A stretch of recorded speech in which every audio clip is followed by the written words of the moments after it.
Okay. So, ఇవాళొచ్చేసి chapter 9 అండి. 'Loving the child within.' So, మన inner చైల్డ్‌ని ఏ విధంగా ప్రేమించుకోవాలి అన్నది ఆహ్, ఈ చాప్టర్ డెడికేట్ అవుతుందనమాట. సో, పేజ్ నంబర్ వచ్చేసి 135. ఒకవేళ ఎవరైనా ఫాలో అవ్వాలనుకుంటే గనక ఆ బుక్ ఓపెన్ చేసి 135 పేజ్‌కెళ్ళొచ్చు. ఓకేనా? If you can't get close to other people, it is because you don't know how to be close with your own inner child. The child within you is scared and be hurting, and be there for your child. So, ఒకవేళ గనక మీరు అవతల వ్యక్తులతో సరిగ్గా మాట్లాడలేకపోతున్నారు, వాళ్ళకి close అవ్వలేకపోతున్నారు అని అనుకుంటే గనక ఒకటి తెలుసుకోండి ఏంటి అంటే ఆహ్, మీరు మీ లోపలున్న మీ ఓన్ ఇన్నర్ చైల్డ్‌కి క్లోజ్‌గా మీరు మూవ్ అవ్వలేకపోతున్నారు. క్లోజ్‌గా తనతో మీరు మాట్లాడలేకపోతున్నారు కాబట్టి పక్కన వ్యక్తులతో మీరంతా క్లోజ్‌గా మూవ్ అవ్వలేకపోతున్నారు, లేదంటే మాట్లాడలేకపోతున్నారు అన్న విషయాన్ని తెలుసుకోండి అని చెప్తున్నారనమాట. అంటే మేబీ ఎందుకిలా అవుతుంది అంటే, మీ లోపలున్న ఆ పసి హృదయం లేదంటే ఆ పసిపిల్లవాడు అనే అనే వాళ్ళు బాగా భయపడి ఉన్నారు. వాళ్ళు బాగా హర్ట్ అయి ఉన్నారు.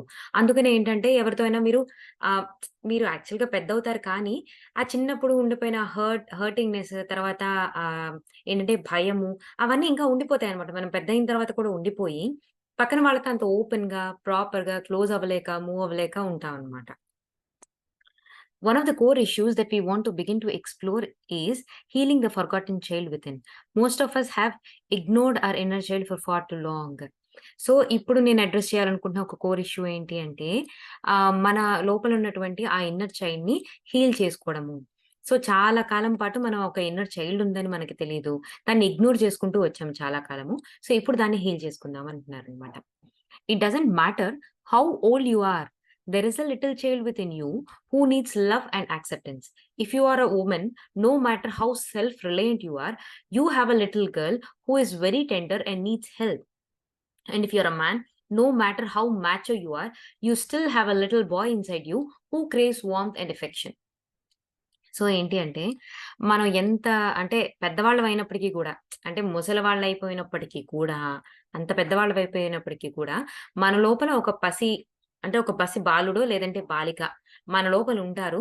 వాళ్ళెప్పుడు కూడా నిరంతరంగా ప్రేమని, యాక్సెప్టెన్స్‌ని కోరుకుంటూ ఉంటారు. మీరొక వుమెన్ అంటే ఒక చక్కటి స్త్రీ అయిపోయారు మీరు. అంటే ఇప్పుడు మీకు మేబీ 30 ఇయర్స్ అట్లా ఉండొచ్చు. 30, 35 ఇయర్స్ ఉండొచ్చు.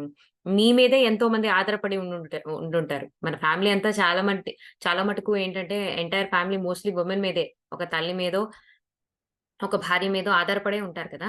సో, మీరెంత సెల్ఫ్ రిలయంట్ అయినప్పటికీ కూడా, మీ లోపల ఒక చిన్న పాప ఉంటుంది. ఆ పాప ఎప్పుడు కూడా ఏంటి అంటే, హెల్ప్ కోరుకుంటూ ఉంటుంది. ఆ టెండర్‌నెస్ అంటే ఆ సున్నితత్వాన్ని కోరుకుంటూ ఉంటుంది. అండ్ ఒకవేళ మీరొకవేళ అబ్బాయి అయ్యుండి, మీరసలా అంటే ఒక మాచో మ్యాన్ అంటే ఒక ఫుల్ కండల వీరుడిలాగా చక్కగా మీరు బాగా ఎదిగి ఉన్నటువంటి ఒక పర్సన్ అయినప్పటికీ కూడా, మీలో ఒక చిన్న బాలుడుంటాడు. Who is always asking for affection. Affection కోసం, ప్రేమ కోసం ఎదురు చూస్తూనే ఉంటాడు. Every age that you have been is within you. అంటే మీరు ఎదిగినటువంటి ప్రతి ఏజు కూడా మన కాన్షియస్‌నెస్‌లోనే ఉంటది. కాకపోతే మనకి ప్రతి విషయం గుర్తుండకపోవచ్చు. కానీ, అది అసలు మనం గడిపిన ఏ ఒక్క క్షణం కూడా ఈ ప్రపంచం నుంచి చెరిపివేయలేం. అదే మీరు గనక వినుంటే గనక ఆకాషిక్ రికార్డ్స్ అని చెప్పి, ఒకవేళ గనక మనం చనిపోయిన తర్వాత మనకి మన లైఫ్ రివ్యూ చూపిస్తారంటారు కదా! ప్రతి ఒక్క క్షణం అంటే మనం తల్లి గర్భంలోకి ప్రవేశించిన తర్వాత ఎదిగేదప్పుడు, అంటే తల్లి గర్భంలో ఎదిగేటప్పుడు, బయటికొచ్చిన తర్వాత మనం ఏవేవైతే చాలా మటుకు ఇప్పుడేంటంటే ఎదిగిన తర్వాత మనకి most of the time unconscious గానే ఉంటది. అవునా కదా! నువ్వు ఎల్‌కేజీలో ఏం చేసావంటే మనకు తెలుస్తదా? తెలీదు. ఉంటది. మన మెమరీలోనే ఉంటది. కాపోతే ఏంటంటే సబ్‌కాన్షియస్ లెవెల్‌కెళ్ళిపోతదనమాట. సో దట్ మనం ఆ సబ్‌కాన్షియస్ లెవెల్‌కెళ్ళి మనం చూడలేకపోతాం. మన కాన్షియస్‌లోనే ఉంటుంది. సో ప్రతి ఏజ్ మనం పాస్ అయిన ప్రతి ఏజ్ కూడా మన కాన్షియస్‌లోనే, మన మెమరీలోనే ఉంటదనమాట. కాకపోతే ఏంటంటే, మన కాన్షియస్ లెవెల్‌లో మనకు గుర్తుండకపోవచ్చు అంతేగాని, లోపలుండి అదే ప్లే ఔట్ అవుతూ ఉంటదనమాట. రకరకాల విధానాల ద్వారా మన లైఫ్‌లో మనం రిప్రజెంట్ చేసేదంతా కూడా మన చిన్నప్పటి నుంచి 7 సంవత్సరాల 7 సంవత్సరాల దాకా అంటే మనం పుట్టిన దగ్గర నుంచి 7 సంవత్సరాల లోపు మనం కంప్లీట్‌గా ట్యూన్ చేయబడతామంట అసలు యాక్చువల్‌గా. నేను ఓషో గారి పుస్తకంలో కూడా మనం చదివేటప్పుడు నాకదే అనిపించిందనమాట. ఆయన పదే పదే ఈ విషయాన్ని చెప్తాడనమాట. ఏంటంటే, 7 సంవత్సరాల లోపు బాల్యం చాలా చాలా అపురూపం. ఈ లోపల నువ్వు ఏవైతే ఐడియాస్ మనం నిజంగా చెప్పాలంటే ఆ 0-7 మనకేవన్నా విషయాలు గుర్తున్నాయా? మన పేరెంట్స్ చెప్పినవేంటి? మనమేమనుకుంటున్నామని కానీ, ఏవన్నా గుర్తున్నాయా? అంత అన్‌కాన్షియస్‌గా మనం ఇప్పుడుంటాము. కానీ మోస్ట్ ఆఫ్ ది అంటే మన బుర్రలో ఏవేవైతే నాటుకుపోవాలో ఆ విత్తనాలన్నీ గూడా ఎప్పుడు పడిపోతాయి మనకి బిలో ది ఏజ్ ఆఫ్ 7. అవునా?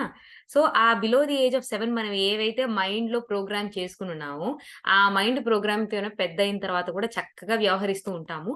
కానీ మనం వెనక ఈ ఆలోచనలు పెట్టుకున్నామని కూడా మనం అంత అన్‌కాన్షియస్‌గా ఉంటాం అన్నమాట.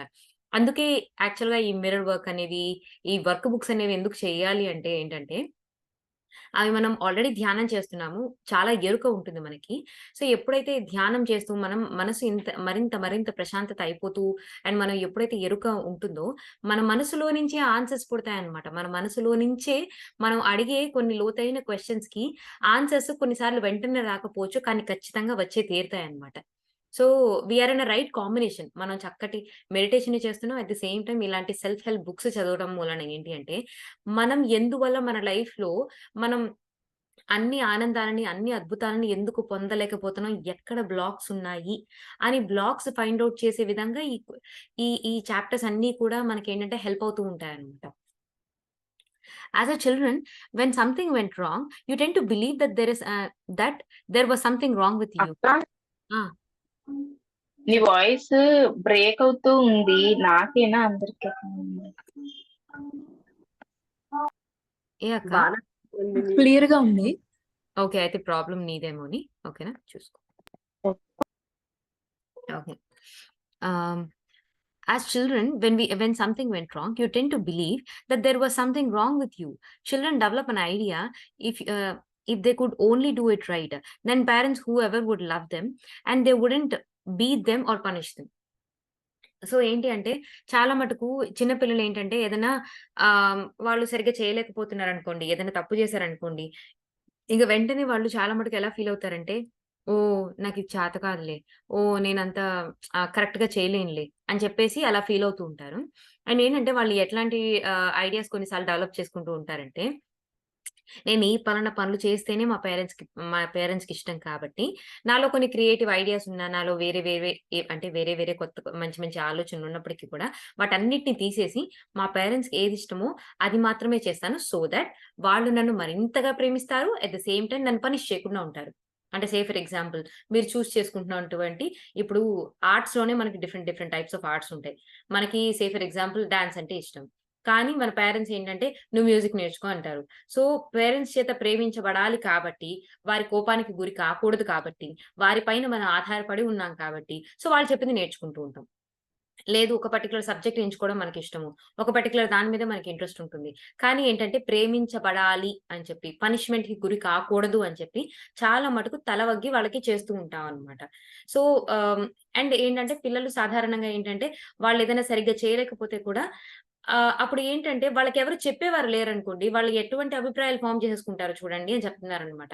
ఏంటంటే they tend to believe that something was wrong with them. వాళ్ళలోనే ఏదో లోపం ఉంది అని అనుకుంటారంట. చాలా మటుకు kids. So whenever the child wants something and doesn't get it, he or she believes that I'm not good enough. I'm defective. As grow older, we reject certain parts of ourselves.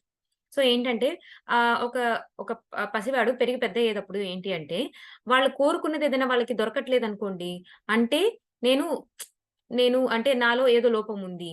నేను defective అని చెప్పి వాళ్ళు అనుకుంటూ ఉంటారనమాట. And వాళ్ళ పెద్దయ్యే కొద్దీ ఏంటంటే, కొన్ని భాగాలు, కొన్ని యాస్పెక్ట్స్ ఉంటాయి గదా! వాటిని వాళ్ళు రిజెక్ట్ చేసుకుంటూ కూర్చుంటారు అని చెప్తున్నారనమాట. At this point in our lives, right now, we need to begin to make ourselves whole and accept every part who we are. The part that did all stupid things, the part that was funny looking, the part that was scared, the part that was very foolish and silly, and the part that had egg on the face, and every single part of ourselves. So, నువ్విప్పుడు ఎదిగి పెద్దయ్యావు. ఇప్పుడు నీకు తెలుసు. ఇప్పుడు నీకు కొంత జ్ఞానం అర్థమైంది కాబట్టి, ఇప్పుడు నువ్వేం చేసుకోవచ్చు, నీ చిన్నప్పుడు అంటే నువ్వొక ఫన్నీ లుకింగ్ అని చెప్పి, నీకు ఎత్తుపళ్ళని చెప్పి, నువ్వు వంకరగా నడుస్తావని చెప్పి, లేదంటే నువ్వు అన్నీ ఏది చేసినా గాని సరిగ్గా చేయవని చెప్పి, నువ్వు సిల్లీగా చేస్తావని, పెద్ద మొద్దు అని చెప్పి, లేదు అంటే గనక నువ్వు దేనికి పనికిరావని చెప్పి, ఇటువంటి ఏ పార్ట్స్ ఆఫ్ అంటే ఏ విషయంలో మీరు బాధపడి ఉంటే గనక, ఆ అన్ని విషయాల్ని తీసుకోండి అండ్ ప్రతి దాన్ని కూడా యాక్సెప్ట్ చేయండి. మీరు చాలా అంటే చిన్న చిన్న స్టూపిడ్ పనులు చేస్తూ ఉండొచ్చు. చాలా అల్లరి చేస్తూ ఉండవచ్చు. సో, ఏదైనా కానీ ప్రతి దాన్ని కూడా యాక్సెప్ట్ చేయండి. మీరిప్పుడు ఎదిగున్నారు కాబట్టి అని చెప్తున్నారనమాట. I think that we often turn off or tune out around the age of 5. We make a decision because we think that there is something wrong with us and we are not going to have anything to do with the child anymore. So చాలా మటుకు ఏంటంటే మనం tune out అయిపోతాం అనమాట. 5 ఏళ్ళకొచ్చేసరికి ఏంటంటే మనకు కావాల్సినటువంటి మన బుర్రలో ఫీడ్ చేయాల్సిన ప్రోగ్రామ్స్ అన్ని అప్పటికే ఫీడ్ చేసేసుకొని ఉంటాం అనమాట. అండ్ పెద్దయిన తర్వాత ఏమనుకుంటాము, ఇంకా ఈ పిల్లోడు ఏదైతే ట్యూన్ చేసుకున్నారో దాంతో నాకేంటి పని అని అనుకుంటాం. ఓకేనా? కానీ పెద్దయిన తర్వాత మనం ప్లే చేసేదంతా ఈ చిన్నప్పుడు ట్యూన్ అయిన ప్రోగ్రామ్సే మనం ప్లే చేసుకుంటూ కూర్చుంటాం అనమాట. అంటే 5 సంవత్సరాలప్పుడు నువ్వు ఏదైతే క్యాసెట్ రికార్డ్ చేసి నీ బుర్రలో పెట్టుకున్నావో, అదే క్యాసెట్‌ని ఇప్పుడు తెలిసో తెలియకుండా నువ్వు అదే ప్లే చేస్తున్నావు. ఇంకంతే. మోస్ట్‌లీ మన ఎందుకు 5 ఏళ్ళు, 7 ఏళ్ల లోపు ఇంపార్టెంట్ తెలుసా ఎవరికైనా? జస్ట్ తెలిస్తే చెప్పండి. ఎందుకు అంత ఇంపార్టెంట్ ఏజ్ అది అని? ఎందుకు అంతలాగా మనం ప్రోగ్రామ్ అవుతున్నామని? అంటే ఎక్కడైనా వినుంటారు గదా! ఎక్కడైనా విన్నా, తెలిసినా గనక చెప్పండి ఎవరైనా?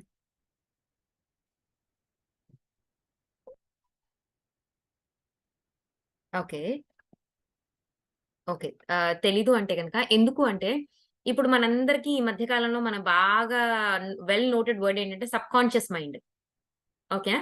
ఆ సబ్‌కాన్షియస్ మైండ్ అనేది చాలా చాలా పవర్‌ఫుల్ అని చెప్పి మన ఇప్పుడు మనం పొద్దున లేసిన దగ్గర నుంచి కూడా, మన జీవితం కేవలం 10% మాత్రమే కాన్షియస్‌గా మనం చేస్తామనమాట.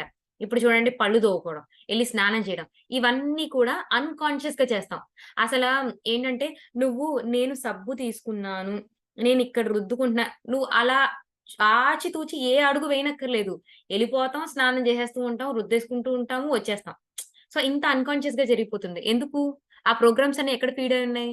సబ్‌కాన్షియస్ మైండ్‌లో feed అయినాయన్నమాట.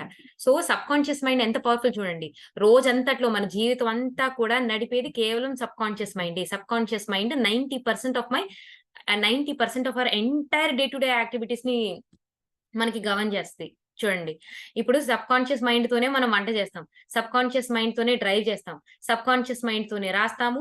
Most of the activities మనం పడుకునేది, తినేది అన్నీ గూడా సబ్‌కాన్షియస్ మైండ్‌తోనే అన్నమాట. వంటలు చేసేవి ఏ పని చేసినా.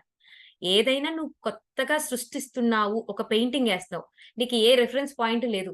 నీ మనసులో నుంచి మాత్రమే వస్తుంది. నువ్వు కాన్షియస్‌గా పని చేస్తున్నావు అంటే గనక, అప్పుడు నువ్వు కాన్షియస్ నీ బ్రెయిన్‌లో ఉన్న కాన్షియస్ యాక్టివిటీని నువ్వు చేస్తున్నావనమాట. నీ కాన్షియస్ బ్రెయిన్‌ని ఉపయోగిస్తున్నావు అక్కడ. Otherwise most of brain activities are subconscious అనమాట. అండ్ సబ్‌కాన్షియస్ మైండ్ ఎలా అంటే, సబ్‌కాన్షియస్ మైండ్‌ని ఒక విధంగా చెప్పాలి అంటే, అది హిప్నాటిక్ మైండ్ అంటారనమాట. సో, అటువంటి subconscious and hypnotic mind okay. మనం పుట్టిన దగ్గర నుంచి 7 సంవత్సరాల లోపు ఉంటుంది. స్కృత ఇక్కడ ఒక క్విక్ క్వెషన్. క్రియేటివ్ మైండ్ అంటారు కదా! అది ఎలాగా రిలేట్ చేస్తాము ఇక్కడ? Creative mind. ఇప్పుడు క్రియేటివ్ చూడు మైండ్ లెఫ్ట్ హ్యాండ్ రాసేవాళ్ళు వాళ్ళు రైట్ బ్రెయిన్ పనిచేస్తుంది. క్రియేటివ్ గా ఉంటారు అని అంటారు కదా! సో, దాన్ని ఇక్కడ ఎలా చెప్పుకోవచ్చు? ఏమో నాకు తెలియట్లేదు దుర్గా నువ్వు అడిగే క్వెషన్. ఓకే. No problem. హ్మ్. హ్మ్. ఓకేనా. సో, ఆ సబ్‌కాన్షియస్ మైండ్ యాక్చువల్‌గా చాలా యాక్టివ్‌గా ఉంటదనమాట మనకి.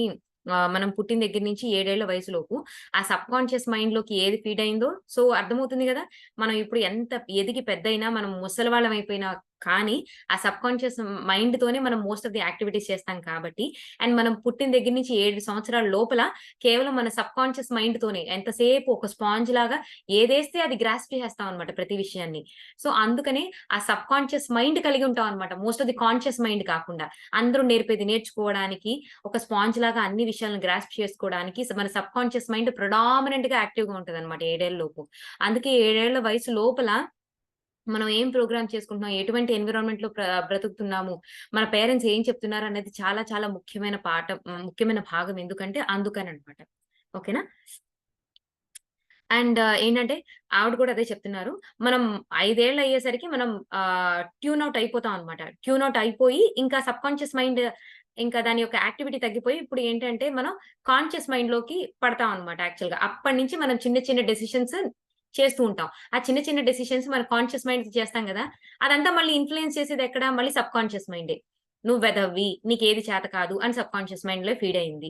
నీకు 7 ఏళ్ల వయసు దాటింది. ఓకేనా? నువ్వు ఒక డెసిషన్ తీసుకుంటున్నావు. ఏదో ఒక పని చేస్తున్నావు. ఈ సబ్‌కాన్షియస్ మైండ్ యొక్క ఇన్‌ఫ్లూయెన్సే దాని మీద ఉంటది. నువ్వు కాన్షియస్‌గా చేస్తున్నావు. ఏమని?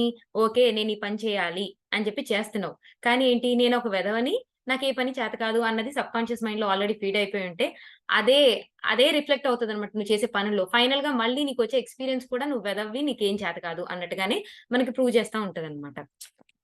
అండ్ ఇంకొక భాగం చెప్తున్నారు చూడండి. There is a parent inside as well. You have a child and you have a parent most of the time. The parent scolds the child almost on the non-stop basis. If you listen to your inner dialogue, you can hear the scolding. You can hear the parent tell you what you are doing wrong or how you are not doing enough. So, ఒక child మనలో ఉన్నట్టే, ఒక parent కూడా మనలో ఉంటారు అంట. యాక్చువల్‌గా నేను వేరే ఒక పుస్తకంలో చదివాననమాట. మనలో ఎప్పుడు కూడా 3 భాగాలుంటాయంట. ఎప్పుడు కూడా 3 రకాలు. ఇప్పుడు ఏదైనా మనమే ఒక తప్పు చేశామండి. చేయరాని ఒక తప్పు చేశాము. ఓకేనా? మనం ఒకళ్ళని తిట్టామనుకోండి, వాళ్ళు బాగా బాధపడ్డారు.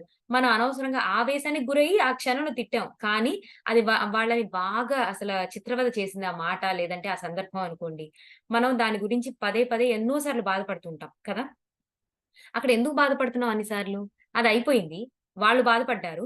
ఆళ్ళు పక్కకెళ్ళిపోయారు. మనం పక్కకొచ్చేసాం. కానీ పదే పదే తలుచుకుని బాధపడుతున్నాం కదా! దానికి చాలా గిల్ట్ ఫీల్ అవుతున్నాం. ఎంతో తప్పు చేశాము అని చెప్పి. ఎందుకలా ఫీల్ అవుతున్నాం? ఎందుకు అంటే మన లోపల ఒక పేరెంట్ ఉంటదనమాట. ఒక జడ్జ్ ఉంటది మన లోపల. మన లోపలే ఈ తెలియకుండా ఈ ఈ ఎలా అంటారంటే మరొక రూపాలుంటాయన్నమాట. చైల్డ్ ఒక రూపం ఎలాగో మన లోపల ఒక జడ్జ్ రూపంలో కూడా ఒకళ్ళు కూర్చొనుంటారనమాట. ఒక అథారిటేటివ్ ఫిగర్ ఎవరైతే మనం భావిస్తామో. ఆ జడ్జి ఏంటంటే "నువ్వు తప్పు చేశావు. నువ్వు తప్పు చేశావు" అని చెప్పి చెప్తూ ఉంటదనమాట. ఆ చెప్పేటప్పుడల్లా మనం మన లోపల హింస అనుభవిస్తూ ఉంటాం. మనకు గిల్ట్ ఫీల్ అవుతూ ఉంటదనమాట. అది మనల్ని నమిలేస్తూ ఉంటుంది. మరి ఎవరు చెప్తున్నారు? మన ఆలోచనలు మనవి కావు అని అనేక రకాల పుస్తకాల ద్వారా అనేక మంది చెప్పగా మనం విన్నాం. నీ ఆలోచనలు నువ్వు కాదు. నీ మనసు నువ్వు కాదు అని చెప్తున్నారు. సో, మరి ఈ ఆలోచనలన్నీ ఎక్కడి నుంచొస్తున్నాయి? అంటే గ్రూప్ కాన్షియస్ నుంచి తీసుకుంటూ ఉంటాం మనం. మరి ఎవరు చెప్తున్నారు నీకు ఆ ఆలోచన మాటి మాటికి? అంటే మనలోని ఇంకొక రూపమే. ఆ ఎవరు ఇంకొక రూపం అంటే, మనం అథారిటేటివ్ ఫిగర్‌గా ఎవరిని కూర్చోబెట్టాం. ఒక పేరెంట్‌ని మనం ఒక జడ్జి కింద కూర్చోబెట్టామా మన మనసుల్లో, అదే ఆ జడ్జి వచ్చి మనకి కాన్స్టెంట్‌గా చెప్తూ ఉంటారనమాట. "నువ్వు తప్పు చేశావు. ఆ రోజు తప్పు చేశావు." అదే నమిలేస్తూ ఉంటుంది. అదే గిల్ట్ ఫీల్ అవుతూ ఉంటాం అనమాట. సో, మనలో ఒక చిన్న బాలుడు ఎలా అయితే మన మనసుల్లో ఉంటారో, మనం ఏంటంటే ఆ చిన్న బాలుడి రూపంలో ఏంటంటే ఎప్పుడు కూడా నేను తప్పు చేయలేదు. ప్లీజ్ నన్ను క్షమించండి. నాకు తెలియక చేశాను అని చెప్పి వేడుకుంటూ ఉంటారనమాట. నాకు ప్రేమనివ్వండి. నన్నర్థం చేసుకోండి. నేను ఆ ఉద్దేశంతో చేయలేదు అని చెప్పి మనలో ఉన్న ఆ పసిబాలుడు, పసిబాలిక ఎప్పుడు కూడా ఏంటి అంటే మన వెర్షన్‌ని ఎక్స్‌ప్రెస్ చేయడానికి, మనమేమనుకుంటున్నాం, మన పసి హృదయాల్లో ఏముంది అని ఎక్స్‌ప్రెస్ చేయడానికి ఒక పార్ట్ ఆఫ్ మనలో ఉన్న ఒక భాగం ట్రై చేస్తుంటే, ఇంకొక భాగం ఏంటంటే ఒక జడ్జ్ రూపంలో ఉంటదనమాట. ఆ జడ్జ్ ఒక పేరెంట్ కావచ్చు, లేదంటే అంటే ఒక మదర్ కావచ్చు, ఒక ఫాదర్ కావచ్చు, ఒక రిలేటివ్ కావచ్చు. లేదు అంటే మనం చెప్పేటువంటి ఎవరైనా అథారిటేటివ్ ఫిగర్స్ లేదంటే ఒక చర్చ్‌లో ఉండేటువంటి కొన్ని అథారిటేటివ్ ఫిగర్స్ ఉంటారు గదా! వాళ్ళు మనకి పాపం ఏంటి, పుణ్యం ఏంటి అని ఎక్స్‌ప్లెయిన్ చేస్తూ ఉంటారు. లేదంటే ఊళ్ళో ఉన్న పూజారులు గావచ్చు, ఎవరికైతే మనం అథారిటీ ఇస్తామో వాళ్ళేం చెప్తుంటారు, "లేదు నువ్వు తప్పు చేసావు. నువ్వు క్షిప్ క్ష ఎప్పుడు కూడా క్షమించడానికి నీకు వీల్లేదు. నువ్వు క్షమకి అనర్హురాలివి" అని చెప్పి వాళ్ళు చెప్తూ ఉంటారనమాట. ఈ ఇంటర్నల్ క్లాష్ మనకెప్పుడు జరుగుతూ ఉంటుంది. మనలో యాక్చువల్‌గా ఇలా 3 రూపాలుంటాయంటారు. ఆ 3 రూపం ఏంటి? ఇప్పటిదాకా నేను పసి బాలుడి గురించి ఎక్స్‌ప్లెయిన్ చేశాను. అండ్ పేరెంట్ గురించి ఒక జడ్జ్ రూపంలో ఉండే పేరెంట్ గురించి ఎక్స్‌ప్లెయిన్ చేశాను. ఇంకొక మూడో భాగం ఏంటి అంటే ఎప్పుడు కూడా మన ఆత్మ, మనము ఆత్మ స్వరూపులం అని, మన శరీరం కాదని మనకు తెలుసు కదా! ఎప్పుడు ఆత్మ మాత్రం సాక్షి రూపంగా ఎప్పుడు సాక్షిగా చూస్తూ ఉంటుందంట. ఈ 2 జరిగేటి క్లాషెస్‌కి ఒక సాక్షిగా మాత్రమే చూస్తూ ఉంటుందంట. అండ్ ఎప్పుడైతే మనం గనక మన ఇన్నర్ పవర్ అయిన ఆత్మని మనం ఎప్పుడైతే టచ్ చేయగలుగుతామో, అక్కడి దాకా మనం నిజంగా రీచ్ అవ్వగలిగితే, అక్కడి నుంచి ఎంతో ప్రేమ, దయ ఉదయిస్తుంది అని చెప్పి అంటారనమాట. అది రాడికల్ సెల్ఫ్ ఫర్‌గివ్‌నెస్ అని చెప్పి, రాడికల్ ఫర్‌గివ్‌నెస్ అని చెప్పి ఒక అద్భుతమైన పుస్తకం రాసారనమాట ఆథర్. చాలా వండర్‌ఫుల్ బీయింగ్ అతను. He is a wonderful meditator and చాలా అద్భుతమైన పుస్తకాలు రాసారు. అందులో వీటి గురించి చాలా బాగా ఎక్స్‌ప్లెయిన్ చేశారనమాట. మనం చిన్నప్పటి నుంచి ఎలా ఎదిగి రకరకాల ఫార్మ్స్ తీసుకొని మనం మారిపోతూ ఉంటాము. మనం పుట్టినప్పుడు యాక్చువల్‌గా ఏంటి అంటే, మనకు కొన్ని క్వాలిటీస్ ఉంటాయంట. ఆ క్వాలిటీస్ ఎలా మార్పులు చెందుతూ ఉంటాయి. అంటే మన సొసైటీకి మ్యాచ్ కావడానికి, మన పేరెంట్స్ కళ్ళలో మనం అందంగా అండ్ ఒక అద్భుతమైన వ్యక్తిగా చూపించుకోవడానికి ఎలా మన క్వాలిటీస్‌ని మార్చుకుంటూ ఫైనల్‌గా ఒక అడల్ట్‌కొచ్చేసరికి మనం కంప్లీట్‌గా ఎలా మారిపోతాము అన్నది. సో, ఇవన్నీ చాలా అద్భుతంగా ఎక్స్‌ప్లెయిన్ చేశారనమాట. అక్కడి నుంచి నేను తీసుకున్నాను. మనలో ఎప్పుడు కూడా 3 ఫార్మ్స్ ఉంటాయి. ఒకటేంటంటే పసి బాలుడు లేదంటే పసి బాలిక. ఇంకొకటి ఇంకొకటేంటంటే ఒక జడ్జ్ లాగా ఎప్పుడు కూడా నువ్వు తప్పు చేశావు. నువ్వు తప్పు అని వ్యవహరించి మనకి చెప్పేటువంటి ఒక క్రిటికల్‌గా ఉండే ఒక వ్యక్తి. ఎప్పుడు కూడా ఏదో న్యాయం, తీర్పులు ఇచ్చేటువంటి ఒక వ్యక్తి, ఒక పర్సనాలిటీ మన లోపల ఉంటుందని. అండ్ మూడో పర్సనాలిటీ వచ్చేసని మన ఆత్మ అని. అది ఎప్పుడు కూడా సాక్షిగా చూస్తుంది అని చెప్పి. మన ఆత్మ ఎప్పుడు ఎవరికి కనెక్ట్ అయ్యి ఉంటుంది? ఆ పరమాత్మకి కనెక్ట్ అయ్యి ఉంటుందని. ఎప్పుడైతే ధ్యానం ద్వారా, ఈ ఇంటర్నల్ ప్రాసెస్‌ల ద్వారా మనం ఎప్పుడైతే మన ఆత్మ కనెక్ట్ అవుతూ ఉంటామో, అక్కడి నుంచి పరిపూర్ణమైనటువంటి ప్రేమ, దయ జనరేట్ అవుతదని చెప్తూ ఉంటారనమాట ఆయన. So, coming back to our point here. So, there is a parent inside as well. You have a child and you have a parent most of the time. And ఏంటి అంటే మనం ఎప్పుడు కూడా మనం చిన్నప్పుడు ఫేస్ చేసింది మన పేరెంట్స్ ఎప్పుడు కూడా మనం తిట్టేవారనుకోండి. ఒకవేళ మన రిలేటివ్సో, మన పేరెంట్సో ఎప్పుడు కూడా నాన్ స్టాప్‌గా తిట్టేవారనుకోండి. మనం ఎదిగినప్పటికి కూడా మన మనసు లోపల ఈ ఉండిపోయినటువంటి ఈ పేరెంట్ ఇంప్రింట్ ఎప్పుడు కూడా ఆ పసివాడిని ఎప్పుడు తిడుతూనే ఉంటుంది. మనం పెద్దయిన తర్వాత కూడా ఎదిగిన తర్వాత ఏవో ఒక పనులు చేస్తూ ఉంటాం కదా! ఆ పనులు చేసుకున్న తర్వాత ఏంటంటే మన మనసే "నువ్వు అది సరిగ్గా చేయలేదు, ఇది సరిగ్గా చేయలేదు" అని చెప్పి తిడుతూ ఉంటుంది. ఇది ఎక్కడి నుంచి తీసుకొచ్చాము అంటే మన పేరెంట్స్ చిన్నప్పుడు మనల్ని ఏదైతే మాటలన్నారో, అవే మనం పుణికిపుచ్చుకొని, అవే మాటల్ని మనకి మనమే చెప్పుకుంటూ ఉంటాం అన్నమాట.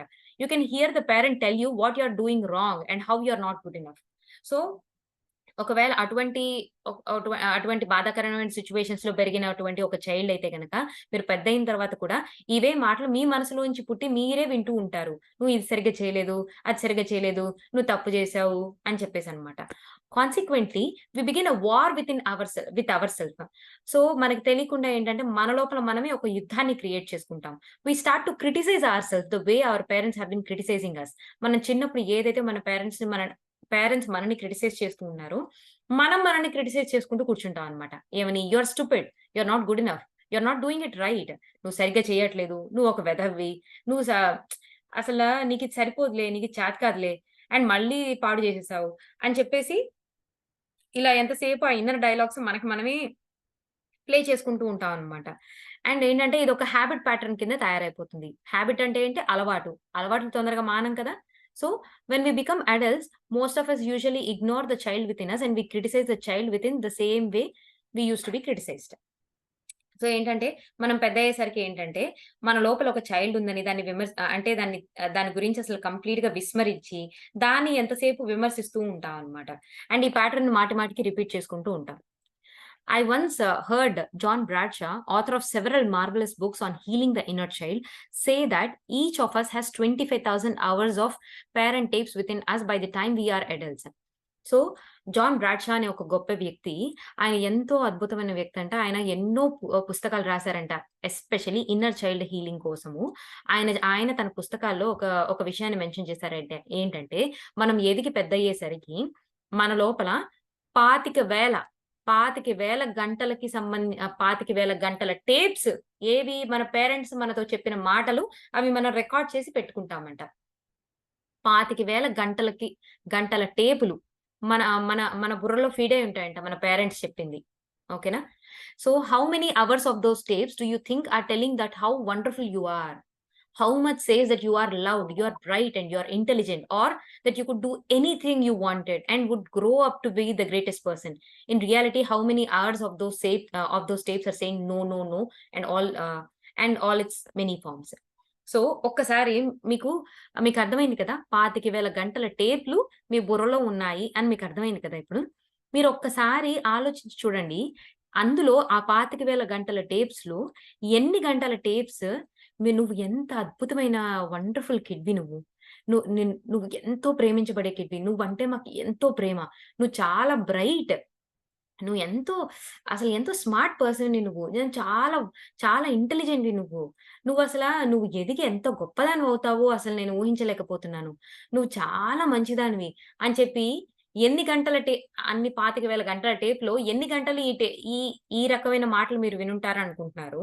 అండ్ ఎన్ని గంటలు మీరు నో అది తప్పు, నో ఇది తప్పు, ఇలా చేయకూడదు, అలా చేయకూడదు, అబ్బా! నీకేది చేత కాదు అని ఈ మాటలు రికార్డ్ అయ్యి ఉంటాయంటారు? అని చెప్పి తను అడుగుతుందనమాట. అంటే ఒకసారి సాధారణంగా మనం as a just normal lame person కింద మనకి 25,000 గంటలు టేప్‌లు మన బుర్రలో ఉన్నాయి అంటే గనక ఎన్ని గంటలు నిజంగా ఇటువంటి అద్భుతమైన మాటలతో మనని మనం ఫీడ్ చేసుంటారంటారు మన పేరెంట్స్. అండ్ ఎన్ని గంటల మాటలు నువ్వు ఇది సరిగ్గా చేయట్లేదు, ఇలా చేస్తున్నావు, అలా చేస్తున్నావు అని చెప్పి మనల్ని తిట్టి ఉండుంటారు అనేసి చెప్తున్నారనమాట. Okay. It's no wonder we say no to our self or should all the time. So ఏంటంటే మరి ఇట్స్ నో వండర్ అంటే ఇదేం పెద్ద అంటే విచిత్రంగా అనిపించదు. ఎన్ని సార్లు మనకి మనం నువ్వు అది చేయొద్దు, ఇది చేయొద్దు అని నో, నో అని చెప్పుకొని ఉంటాము. అట్ ది సేమ్ టైమ్ ప్రతిసారి కూడా you should Wake up at 5:00. You should do this. You should meditate. You should clean your room. అంటే షుడ్ అంటే నువ్వు తప్పకుండా చేసి తీరాల్సిందే. నువ్వు చేయకపోతే నువ్వు తప్పు. అని ఎన్ని సార్లు మనం ఆ షుడ్ అన్న పదాన్ని ఉపయోగించి మనని మనం ఎన్ని సార్లు టార్చర్ చేసుకుంటూ నువ్వు ఇది సరిగ్గా చేయట్లేదు, అది సరిగ్గా చెయ్యట్లేదు. షుడ్ అని ఉపయోగిస్తున్నావు అంటేనే ఏంటిక్కడ? యూ షుడ్ డూ ఇట్ అంటున్నావంటే ఏంటి? నువ్వు తప్పకుండా చేసి తీరాలి. నువ్వు చేస్తేనే సరిగ్గా ఉన్నట్టు, సక్రమంగా ఉన్నట్టు, సరిగ్గా నువ్వు నీ జీవితాన్ని నువ్వు సరిగ్గా అంటే వెళ్ళబుస్తున్నట్టు అని చెప్పి మనం ఎన్ని సార్లు మనం పెద్దయిన తర్వాత షుడ్ అన్న పదాన్ని ఉపయోగించుంటాము. నువ్వు లేసి తీరాలి 5 గంటలకి. నువ్వు మెడిటేషన్ చేసి తీరాలి. నువ్వు నీ పక్క శుభ్రం చేసుకోవాలి. నువ్వు వంట చేసి తీరాలి. ఇలాగే చెయ్యాలి. అని చెప్పి ఎన్ని సార్లు నీకు నువ్వు చెప్పుకునుంటావు. ఎన్ని సార్లు నువ్వు అని నువ్వు చెప్పుకునుంటావు. We are responding to those old tapes. It's nothing but ఇలా గట్టిగా మనం విమర్శాత్మకంగా నో అని చెప్పుకుంటూ, ఇలా నువ్వు ఇలా చేసే తీరాలి అని ఎప్పుడైతే మనం చెప్పుకుంటున్నామో ఒక విషయాన్ని మీరు గుర్తుంచుకోండి. మీరు ఆ ఓల్డ్ టేప్స్‌కి రెస్పాండ్ అవుతున్నారు అని. However they are only tapes. So ఎన్నో సార్లు మనకి ఈ విషయాన్ని చెప్పారు. మీరు ఒక్కసారి గుర్తుంచుకోండి. అవి మీకు ఒకళ్ళ చేత ప్రోగ్రామ్ అవ్వబడినటువంటి టేప్స్ మాత్రమే. అది మీ రియాలిటీ కాదు. మీ సహజ తత్వం కాదు అది. మీరు కావాలంటే దాన్ని మార్చుకోవచ్చు. మీరు కావాలంటే దాన్ని ఎరేజ్ చేసి మళ్ళీ రికార్డ్ చేసుకోవచ్చు. అద్భుతమైన మాటలతో. సో, మరి ఆ రికార్డ్ చెయ్యాలి అంటే గనక ఈ ఇన్నర్ వర్క్ అనేది మనకి ఇన్నర్ చైల్డ్ వర్క్ అనేది చాలా హెల్ప్ అవుతదనమాట. ఓకేనా? ఆ చిన్నప్పుడు మనం ఎన్నో టేప్‌లు మనకి తెలిసి తెలియకుండా తప్పకుండా మనం కొన్ని బ్యాడ్ టేప్స్ మన బుర్రలో ఉంటాయి. వాటిని మనం రికార్డ్ చేసి మంచి మాటలతో నింపుకోవాలి అంటే గనక ఈ మిర్రర్ వర్క్‌లో భాగంగా మనం ఇన్నర్ చైల్డ్ వర్క్ చేసినప్పుడు తప్పకుండా మనం నేను సరిపోను, నాకు ఇది చేత కాదు, అది చేత కాదని ఏవేవైతే పదాలు మనం పెట్టుకుని, నేనిలాగే చేయాలి, ఇలా చేస్తేనే కరెక్ట్ అని చెప్పి ఏవైతే మాటలు మనం పెట్టుకునున్నామో, వాటిని మనం ఖచ్చితంగా మార్చుకోవచ్చు. మనతో మనం మాట్లాడి, మనలో ఉన్నటువంటి ఆ పసిబాలుడు, పసిబాలికతో మనం మాట్లాడి. Every time you say that you are scared, realize it is a child who is scared. నువ్వేంటంటే, ఇప్పుడు పెద్దయిన తర్వాత నువ్వు ఏదైనా ఒక పని చేయాలంటే భయపడుతున్నావు అంటే, ఒక విషయాన్ని గుర్తుంచుకో. నీలో ఉన్న పసి బాలుడు ఆర్ బాలిక భయపడుతుంది. The grown up really isn't afraid. నువ్వు పెద్దయిన తర్వాత నీకు యాక్చువల్‌గా చెప్పాలి అంటే పెద్దయిన తర్వాత పెద్ద భయాలు ఉండకపోవచ్చు. భయాలు లేకపోవచ్చు. అండ్ నిజానికి నీకు భయం అంటే చాలా సిల్లీగా అనిపిస్తది కొన్ని విషయాలు చూస్తుంటే మనకి. తర్వాత ఆవిడ ఒక ఎగ్జాంపుల్ కూడా తీసుకున్నారనమాట. నీకు ఒక కుక్కని చూస్తే భయం. ఎందుకంటే చిన్నప్పుడు నీకేంటంటే ఒక కుక్క బాగా నీ మీద అరిచింది. లేదు అంటే గనక నిన్ను కరిచింది. దానివల్ల ఏంటంటే నీకు చాలా పెయినొచ్చింది అండ్ బోలెడన్ని ఇంజెక్షన్‌లు చేయించుకోవాల్సొచ్చింది. దీనివల్ల ఏంటంటే చైల్డ్‌హుడ్ అప్పుడు నీకొక చిన్న బ్యాడ్ ఎక్స్‌పీరియన్స్ కుక్కతో. అది బాగా అరుస్తుంటే నువ్వు బెదిరిపోయావన్నమాట. ఆ బెదురు అది రికార్డ్ అయిన బెదురు మనం పెద్దయిన తర్వాత కూడా కంటిన్యూ అయిపోయి ఏంటంటే మనం బాగా ఎదిగిన పెద్దవాళ్ళం అవుతాం. అదేమో ఎదురుగా ఒక చిన్న పొమేరియన్ డాగ్ అయి ఉంటుంది. కానీ దాన్ని చూస్తే మనకేమో వణికిపోతూ ఉంటాం అన్నమాట. భయమేస్తూ ఉంటుంది. ఎందుకు అంటే చాలా మటుకు ఈ భయాలన్నీ ఎక్కడి నుంచి క్యారీ చేసుకుంటాం అంటున్నారు అంటే, చిన్నప్పటి నుంచి క్యారీ చేసుకుంటాము. ఏమైనా ఎక్కువగా భయాలు పడుతున్నావు. అవి చాలా సిల్లీగా అనిపిస్తూ ఉంటాయన్నమాట. నేనెందుకు భయపడుతున్నా అనిపిస్తూ ఉంటుంది. మనకర్థం కాదు రీజన్ ఏంటి. సో, చిన్నప్పుడు మనం భయపడ్డామా, ఆ భయాన్ని మనం క్యారీ చేసుకుంటూ ఉంటాము. The really grown up isn't afraid. Yet the adult isn't being there for the child. So, ఇప్పుడు ఏం చేయొచ్చు అంటే గనక, మనలో ఉన్న ఇన్నర్ చైల్డ్ ఏదైతే భయపడుతుందో, దానికి గనక మనం సముదాయించి, పర్వాలేదు నేనిప్పుడు పెద్దదాన్ని అయిపోయాను. అది చిన్న కుక్క పిల్ల. అది ఏం చేయట్లేదు. దాన్ని చూసి నాకెందుకు భయము? అదేం కరవదు అని చెప్పి నువ్వు గనక నీ ఇన్నర్ చైల్డ్‌కి సముదాయించి నువ్వు గనక మాటలు చెప్పుకోగలిగితే గనక, ఆ భయం అనేది నెమ్మదిగా తగ్గిపోవడం మనం చూస్తా ఉంటాం. So, the adult and the child need to develop a relationship with each other. So ఏంటంటే ఇప్పుడు ఎదిగిపోయినటువంటి మనము, మన లోపల ఉన్నటువంటి ఆ పసి బాలుడు, బాలికతో ఒక చక్కటి రిలేషన్‌షిప్‌ని డెవలప్ చేసుకోవాలని చెప్తున్నారనమాట. Talk to each other about everything you do. నువ్వు చేసే ప్రతి పని కూడా ఏంటి అంటే, నీతో పాటు ఆ పసి బాలుడు, బాలిక ఉంది. నువ్వు రోజువారీ ఏదో ఒక పని చేస్తున్నావు. నువ్వు ఒక డ్రాయింగ్ ఏస్తున్నావు. లేదంటే గనుక నువ్వు ఒక వంట చేస్తున్నావు. నీ లోపల ఉన్న ఆ పసి బాలికతోని నువ్వు ప్రతి విషయాన్ని మాట్లాడు. డిస్కస్ చేస్తూ ఉండు. I know it may sound silly. అంతే గదా! ఇప్పుడు మనం పెద్దయిన తర్వాత నేనిప్పుడు వంట చేస్తున్నా. వంట చేసేటప్పుడు చూడు నేను ఈ ఇంగ్రీడియెంట్స్ ఏస్తున్నాను. చాలా అద్భుతంగా చేస్తాను నేను వంట అని చెప్పి ఎవరితోనో మాట్లాడుకుంటున్నట్టు మనం ఉన్నామనుకోండి. మనం పిచ్చెక్కినోళ్ళ అనుకుంటారు గదా! సో ఏంటంటే, I know it may sound silly but it works. ఈ విధంగా ఎప్పుడైతే మీరొక ఇన్నర్ చైల్డ్ ఉన్నట్టు, మీ లోపల ఒక చైల్డ్ ఉన్నట్టు, మీరేంటంటే ఎప్పుడు కూడా దాన్ని మాటి మాటికి దాంతో మాట్లాడిస్తూ, మాట్లాడుతూ, మీరు చేసే ఉన్న ప్రతి వర్క్‌ని దాంతో డిస్కస్ చేస్తూ, మీరెంత అద్భుతంగా చేస్తున్నారు అని చెప్పి ప్రతి విషయాన్ని దాంతో మాట్లాడుతూ ఉంటే, చాలా వండర్‌ఫుల్ రిలేషన్‌షిప్ అనేది డెవలప్ అవుతుంది. Let the child know matter what happens. You will never turn away or run away. And ఏంటంటే, ఈ విధంగా మనం ఏంటంటే, మన ఇన్నర్ చైల్డ్‌కి ఒక విధంగా మనం ఒక హామీ, ఒక భరోసా ఇస్తున్నట్టు. ఏమి జరిగినా కానీ, నేనిప్పుడు సదా నిన్ను ప్రేమిస్తూనే ఉంటాను. ఏది జరిగినప్పటికీ కూడా నీ దగ్గర నుంచి నేను పారిపోను. నీ దగ్గర నుంచి నేను వెళ్ళిపోను అని చెప్పి చెప్పవచ్చు. You will always be there for it and love it. నువ్వు ఎప్పుడు కూడా దాంతో పాటు ఉంటూ నువ్వు దాన్ని ప్రేమిస్తూ ఉంటావు అని చెప్పేసి దానికి చెప్పు అని. డాగ్ ఎగ్జాంపుల్ ఆల్రెడీ చెప్పాను కాబట్టి నేను ఆ పారాగ్రాఫ్ స్కిప్ చేస్తున్నాను. ఆహ్, ఓకే. ఇక్కడితో స్టాప్ చేసుకుందాము. ఈ మిర్రర్ వర్క్ చెప్పుకుందాం. ఓకేనా?